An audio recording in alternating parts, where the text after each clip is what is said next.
Shalom sidang jemaat yang dikasihi Tuhan, salam sejahtera bagi kita semua.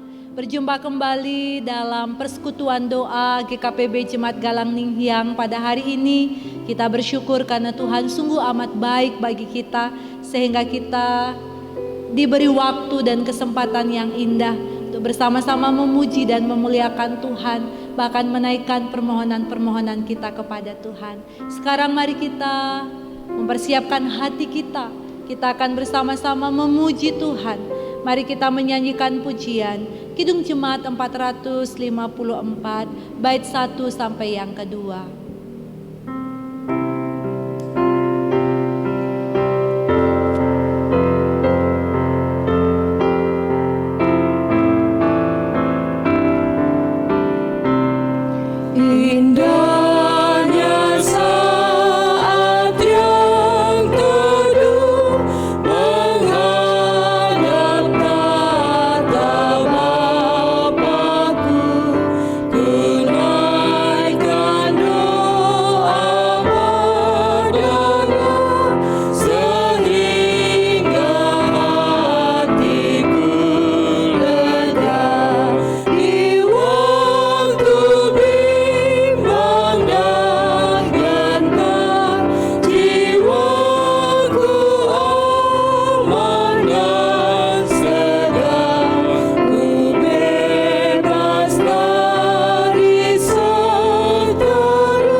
Kita menaikkan doa kita dan mempersiapkan hati untuk merenungkan firman Tuhan. Mari kita berdoa. Saat ini ya Tuhan, kami datang dalam keheningan. Kami bersyukur oleh karena kasih-Mu yang besar dalam kehidupan kami. Sepanjang hari ini Tuhan telah menyertai dan memberkati kami dengan segala hal yang kami lakukan dan kerjakan. Bahkan kami beroleh keselamatan dan perlindungan yang sempurna karena Tuhan menyertai kami. Terpujilah nama-Mu Bapa. Saat ini kami bersama-sama anak-anak-Mu rindu menaikkan pujian, rindu menaikkan doa-doa kami dalam ibadah persekutuan doa pada saat ini. Kami yakin Tuhan telah hadir menolong dan memberkati kami. Dan kami sadar ya Tuhan, bahwa dalam kehidupan kami kerap kali kami melakukan kesalahan dan dosa. Tuhan, ampunilah kami dalam kasih dan rahmat-Mu. Sucikanlah hati dan pikiran kami ya Tuhan, sehingga hidup kami akan menyenangkan dan berpadanan pada kehendak-Mu. Dan saat ini kami semua anak-anak-Mu telah siap untuk membaca dan merenungkan firman-Mu. Kami yakin bahwa pengurapan Allah di dalam Roh Kudus Tuhan akan memenuhi kami, sehingga kami semua dapat mengerti dan melakukan firman-Mu dengan baik. Di dalam nama Tuhan Yesus Kristus, kami serahkan ibadah ini dan kami sambut firman-Mu. Haleluya. Amin. Sidang jemaat yang dikasihi Tuhan, firman Tuhan pada hari ini kita baca dalam kitab Yohanes pasal yang kelima ayat 1 sampai 9 dan ayat 14 sampai ayat 15.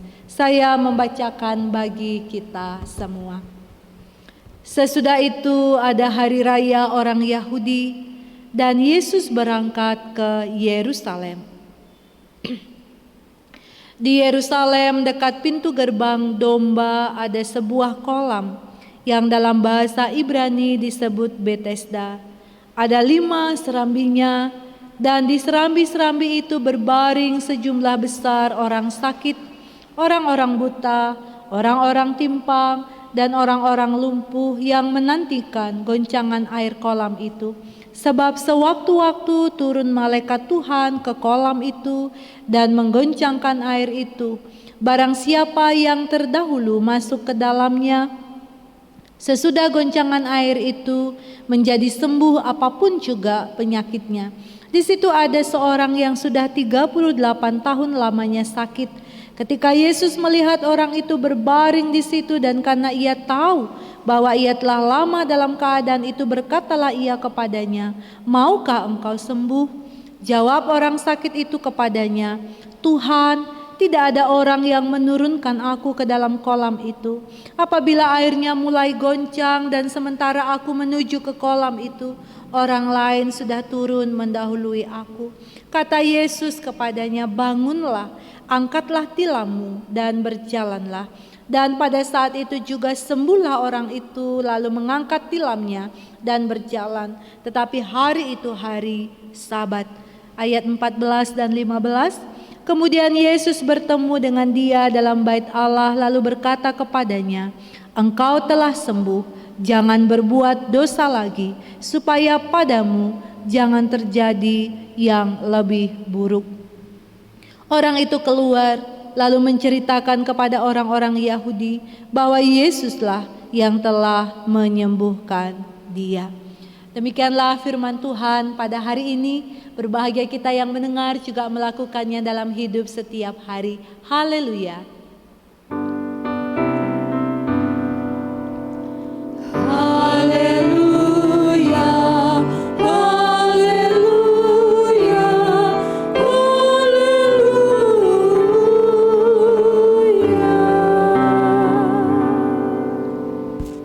Sidang jemaat yang dikasihi Tuhan, kalimat "bagi Tuhan tidak ada yang mustahil" sungguh tidak asing di dalam kehidupan kita.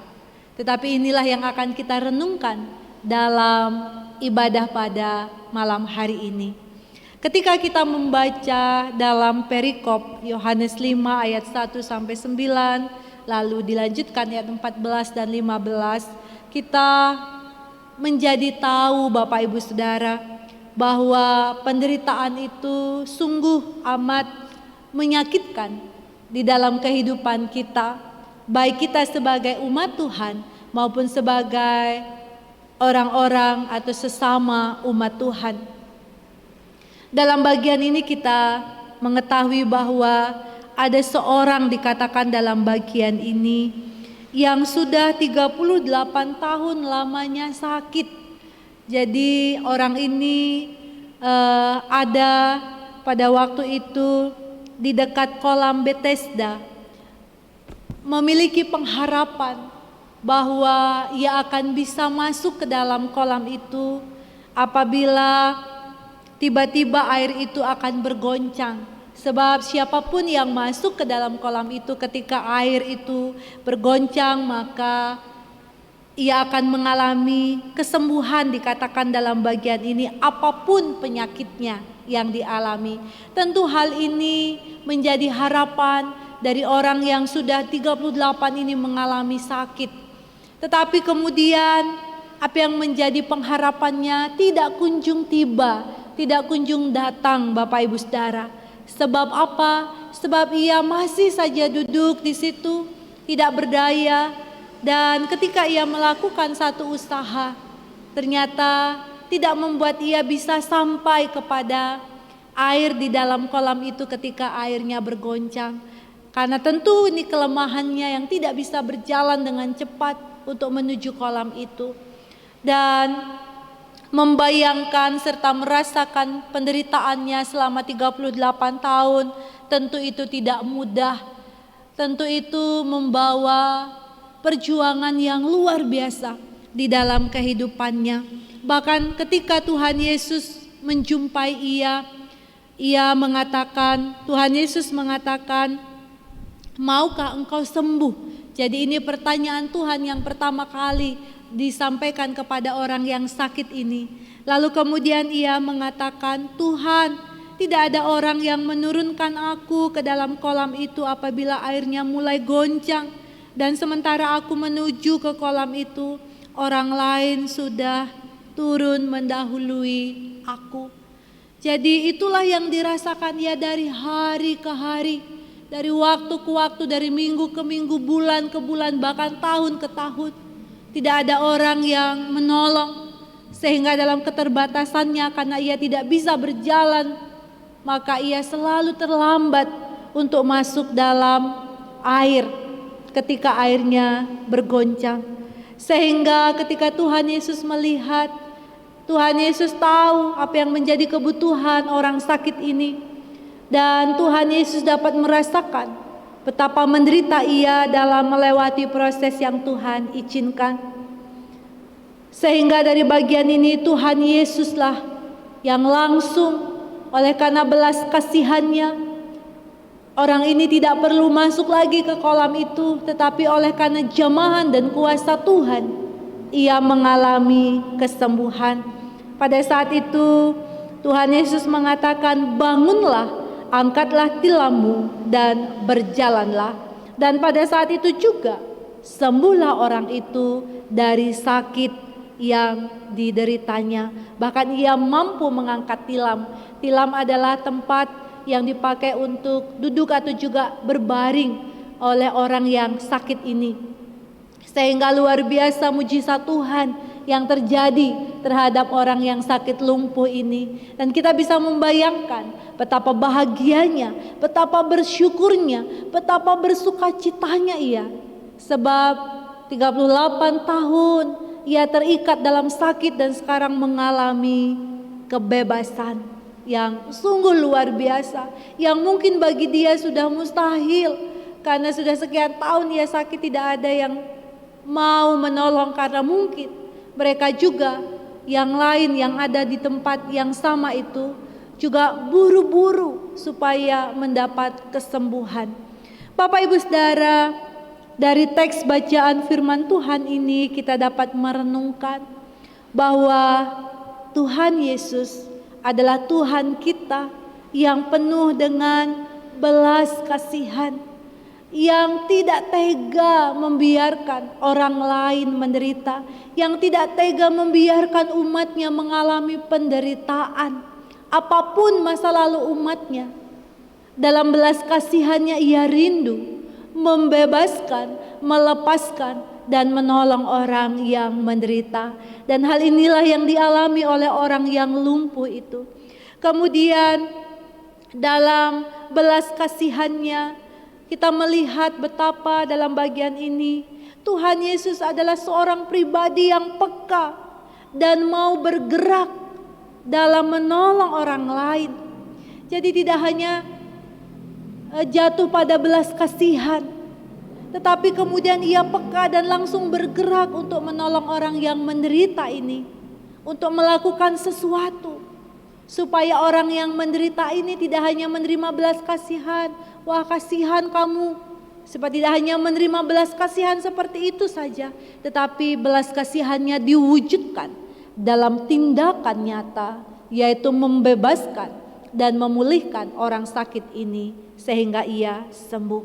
Kemudian yang ketiga, melalui belas kasihan Yesus, kepekaan Yesus, dan tindakan yang Tuhan Yesus lakukan tentu membawa sebuah konsekuensi yang besar dalam kehidupan Tuhan Yesus. Sebab kalau kita baca di ayat yang ke-16 sampai 18, maka di situ makin banyak orang yang tidak menyukai Tuhan Yesus. Bahkan banyak orang mau menyingkirkan Tuhan Yesus.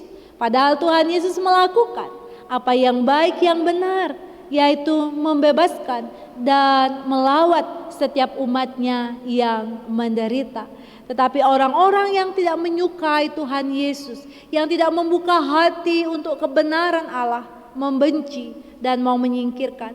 Tetapi apakah Tuhan Yesus lalu berhenti dalam pekerjaan yang mulia? Tentu saja tidak. Hanya dalam bagian ini di ayat yang ke-14 dan 15, ketika orang yang sakit itu telah disembuhkan dan berjumpa kembali dengan Tuhan Yesus, ada pesan yang disampaikan oleh Tuhan Yesus dalam bagian ini. Ayat 14 dikatakan, engkau telah sembuh, jangan berbuat dosa lagi, supaya padamu jangan terjadi yang lebih buruk.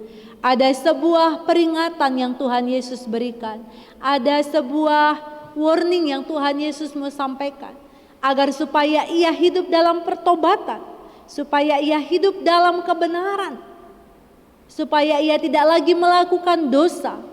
Sebab ketika ia sudah melihat kebenaran, sudah hidup dalam kebenaran, sudah menerima kasih karunia Tuhan, tetapi kembali melakukan dosa, kalau orang Bali bilang mebalik kuring, maka dampaknya akan lebih besar, yaitu dia tidak akan selamat karena ia meninggalkan Tuhan dan tidak hidup dalam iman kepada Tuhan.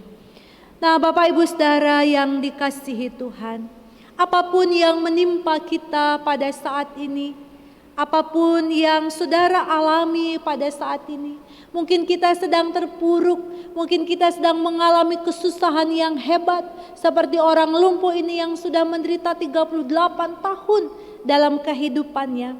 Hari ini ada kabar baik bagi kita, bahwa kita memiliki Tuhan Yesus Kristus yang begitu mengasihi umatnya, yang tidak membiarkan umatnya mengalami penderitaan, yang merindukan umatnya mengalami pembebasan dalam kehidupannya. Karena itulah ketika kita mengetahui kabar baik ini, bahwa Tuhan Yesus Kristus adalah satu-satunya juru selamat yang penuh kasih, yang sanggup menolong kita, dan tidak ada yang mustahil bagi Dia, maka yang pertama harus kita lakukan adalah bergantunglah sungguh-sungguh pada belas kasihan Allah. Ia telah menyelamatkan kita, Ia telah membebaskan kita dari dosa-dosa kita, maka Ia juga sanggup akan menolong kita dalam menghadapi berbagai persoalan dan penderitaan hidup di tengah-tengah dunia ini. Yang kedua, mari kita hidup dalam kebenaran, mari kita hidup diperbaharui oleh karya Roh Kudus. Kita tidak boleh kembali kepada kegelapan, karena Tuhan sudah menebus kita, Tuhan sudah memberikan terangnya kepada kita. Maka kita harus berjalan sesuai dengan kebenaran Allah yang Tuhan kehendaki untuk kita lakukan. Jangan berbuat dosa lagi. Inilah pesan yang sangat penting yang Tuhan Yesus berikan kepada kita, supaya kita tidak binasa, melainkan kita beroleh hidup yang kekal. Yang ketiga, mari kita terus menjadi berkat. Mari kita terus menerus menolong orang lain yang mungkin saat ini mereka sedang menantikan uluran tangan kasih Tuhan. Mungkin ia telah menderita 1 minggu, 2 minggu, 1 bulan, 1 tahun, bahkan bertahun-tahun dalam hidupnya. Mungkin saat ini ia mengalami sebuah pergumulan, ia kesepian, bahkan pergumulan-pergumulan hebat lainnya yang memerlukan pendampingan kita, yang memerlukan pertolongan kita. Mari kita bersama-sama melangkah bergandengan tangan untuk mewujudkan kepekaan dan kasih Allah yang nyata di dalam kehidupan kita. Mendoakan mereka, mengunjungi, bahkan memberi bantuan yang bisa kita berikan kepada mereka, sehingga mereka akan mengalami kelegaan dalam hidup mereka. Yang terakhir, Bapak Ibu Saudara, teruslah jadi saksi Kristus yang menceritakan bahwa Kristus Yesus adalah Tuhan dan Juru Selamat yang berkenan untuk menyelamatkan semua orang. Sehingga dengan demikian, maka apa yang menjadi janji Allah akan terjadi dalam hidup kita. Sehingga ketika kita bergantung kepada Tuhan, menyerahkan hidup kita sungguh-sungguh kepada Tuhan, peka menolong orang lain, dan terus bersaksi, maka disitulah mujizat akan terjadi. Sehingga benar, bagi Tuhan tidak ada yang mustahil, karena kuasa Tuhan terjadi melawat kita, dan melawat saudara-saudara kita yang lain. Tuhan memberkati kita semua. Amin. Bapak Ibu Saudara, mari kita berdoa. Ya Tuhan yang Maha Kasih, kami bersyukur atas firman-Mu pada hari ini. Benar bahwa bagi Tuhan tidak ada yang mustahil, sebab Engkau Allah yang berkuasa dan Allah yang penuh kasih, yang tidak sampai hati membiarkan kami anak-anak-Mu menderita, tetapi Engkau Allah yang baik, Allah yang menopang, Allah yang mengangkat kami dan melepaskan kami dari berbagai-bagai persoalan yang kami hadapi. Terima kasih Tuhan, hari ini kami mau sungguh-sungguh bergantung kepada Engkau dan meletakkan hidup kami di bawah kaki salib-Mu. Pimpin kami Tuhan, mampukan kami untuk terus hidup menyenangkan hati Tuhan dan menjadi berkat bagi sesama kami, sehingga mujizat Tuhan nyata dalam hidup kami dan juga di dalam kehidupan saudara-saudara kami. Setelah ini Bapa, kami akan menaikkan doa-doa kami bersama keluarga. Kami yakin Tuhan mendengar kami dan akan mengabulkannya sesuai dengan kehendak Tuhan. Di dalam nama Tuhan Yesus Kristus kami mengucap syukur kepada Bapa di surga. Haleluya. Amin. Bapak Ibu Saudara yang dikasihi Tuhan, sekarang mari kita menyanyikan pujian sebagai respon kita terhadap firman Tuhan. Bagi Tuhan tak ada yang mustahil.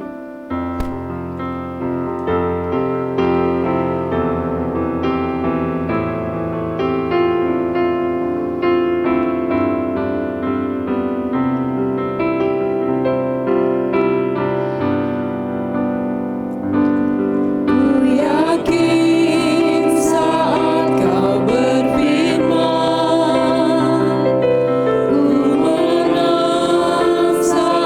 kau berfirman,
Rekan jemaat yang dikasihi Tuhan, percayalah di dalam Tuhan tidak ada yang mustahil, dan di dalam Dia kita menerima pemulihan kita.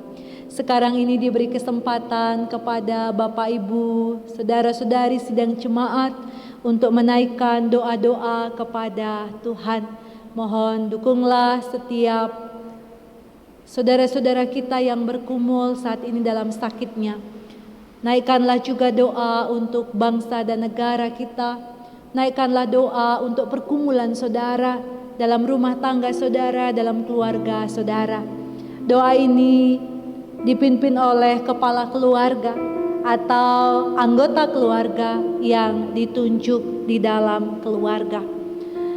Dan apabila ada Bapak Ibu yang rindu didoakan secara khusus, mohon Bapak Ibu dapat menghubungi saya atau bisa juga menghubungi Bapak Ibu majelis jemaat di wilayah masing-masing. Dan kita yakin bahwa setiap doa yang kita naikkan dalam kesungguhan dan iman kepada Tuhan akan menerima jawaban dari Tuhan. Selamat berdoa kepada Tuhan dan selamat mendoakan saudara-saudara yang lain. Tuhan memberkati kita semua. Shalom.